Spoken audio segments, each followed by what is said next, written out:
Alright, back here on our Toyota Highlander. If you can see, one side is not like the other. Now,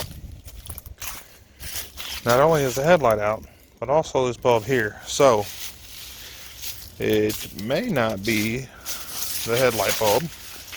I did go ahead and get some LED ones off of Amazon. We're going to replace it either way.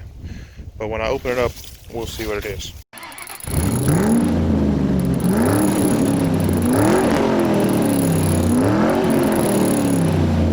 Well, turns out it was just a bulb. So, it also has, I'm also going to replace the bulbs right here too. I need to check that bulb while I'm at it.